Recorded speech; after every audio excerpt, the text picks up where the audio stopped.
Good afternoon, Chair Schaefer, Vice Chair Landis, and the members of the Senate Agriculture and Natural Resources Committee. My name is Donald Kuhn, and I'm a resident of Seneca County. I'm here today to provide proponent testimony in support of SB 119. We have been suffering the effects of the waste by rail in our community for almost 2 decades. The citizens were never given a vote on the matter, and suddenly a rail spur appeared, and we became a dumping ground for many other states. For years, we have been told that there isn't anything anyone can do because of the Interstate Commerce Clause. We all asked ourselves, why is trash considered commerce, and why should a foreign investment company be allowed to negatively impact our entire community? Shouldn't the people have a voice, and shouldn't our health and property rights matter? We were initially told that we were just getting construction and demolition debris. It was described as just wood and nails. Unfortunately, we discovered that construction and demolition debris is particularly dangerous due to the nature of these materials, which contain toxic solvents, adhesives, pigments, coatings, and some of the common chemicals include ethyl benzene, methyl chloride, and toluene. They all produce risks because landfills ultimately fail to contain hazardous leachate they produce. The other problem was gypsum drywall. When mixed with other solid waste and exposed to rain or snow, causes the breakdown of hydrogen sulfide gas. After a few years, we began to experience extremely high hydrogen sulfide gas levels that made it unbearable to live in our town. The problem became so extreme that people were unable to smell the gas, or were able to smell the gas over 10 miles away. We couldn't sit outside, open our windows, and eventually it seeped into our homes, our cars, nursing homes, and even the hospital was affected. The citizens started experiencing bloody noses, migraines, asthma attacks, and respiratory disease. In 2018, the Attorney General's office got involved and started taking public statements on the health effects in the area. By 2019, another consent order was written.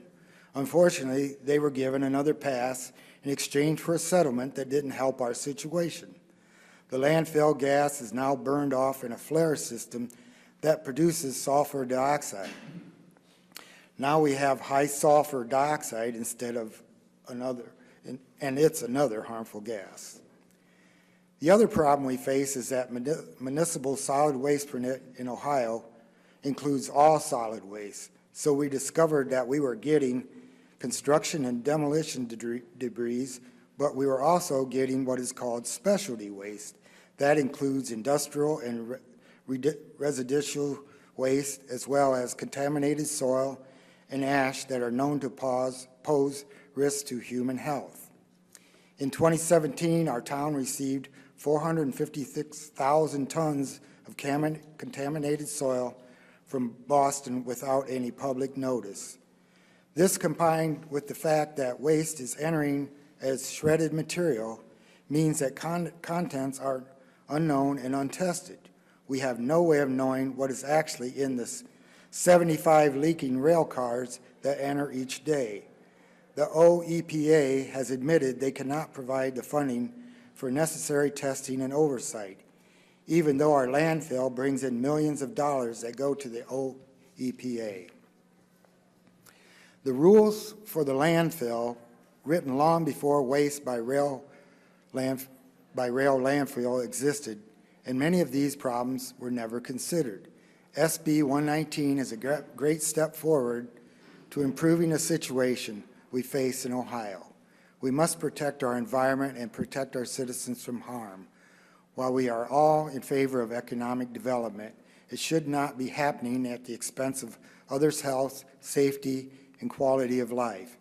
Safe waste management can be accomplished if more protections are in place, and if one area isn't forced to take on the burden of another state's waste problems. We don't deserve to live in fear of what's coming next with the expansion permit looming over all of us. Please vote yes on SB 119 to start this important process to provide protection to Ohioans. Thank you for listening.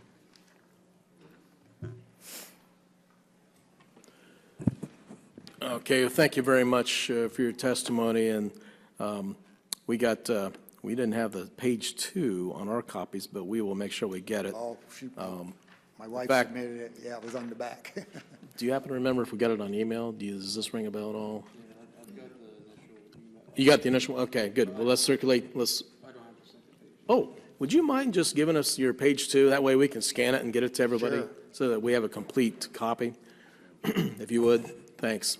Kind of an unusual request, but appreciate your accommodating us, because we want to make sure we have your entire testimony on file. So, questions from the committee? Okay. I do have one quick question, follow-up. As a follow-up to the Vice Chairman's questions, I was going to see if we can get from EPA how much this landfill and/or the company have paid in fees to the state of Ohio. And you say millions, which kind of surprised me. Do you know a number or a rough figure offhand? I can't give you that right offhand, but there are some other presenters, I think, that would have that information that Okay, have excellent. been at it longer than I have. Excellent. All right. Thank you very much. You.